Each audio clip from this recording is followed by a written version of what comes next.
Blagojko Georgiev, ish përgjegjës për sigurinë e lokalit të natës ku ndodhi tragjedia në Maqedoninë e Veriut, ka dhënë një intervistë për mediat ku ka fajsuar pronarët e diskotekës për shumë parregullsi.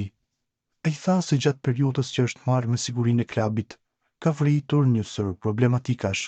Sipas tij, izolimi në klub është bërë nga materiale të lira dhe leja e funksionimit ka qenë e dyshimt. Modhem Shpirti ka 2 vjet që njerëzit e mi sigurojnë diskotekën. Shefi është i pankupur, nuk ka gjë të tillë, aq shumë i do parat. E di që gjitha pjesa e brendshme është e veshur me izolim më të lirë, sfungjer. Unë kam qenë prezent teksa po e bënin, dhe tani dikush do të më akuzoj se po e them këtë.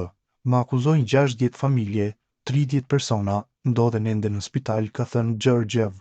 Mes lotëve duke shtuar se ndjihej i dëshpëruar për atë që ndodhi, Georgiev tha se ka paralajmëruar pronarin për praninë e të miturve në diskotek. Ai shton se pronari nuk e mori seriozisht këtë problem.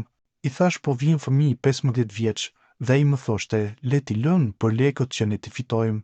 Kush e ka dhënë lejen për atë vrim të një diskoteke? Kush i ka bërë kontrollimet?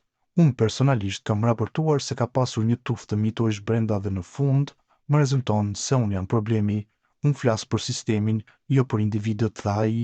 Të paktën 59 persona humbën jetën dhe 150 tjerë ndodhen në spital nga zjarri që shpërtheu në klubin e natës Puls në Koçan, në Maqedoninë e Veriut.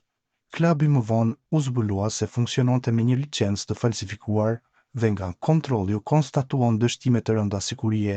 Pronari i klubit, i cili tentoi të largohej nga vendi, u arrestua së bashku me 19 persona të tjerë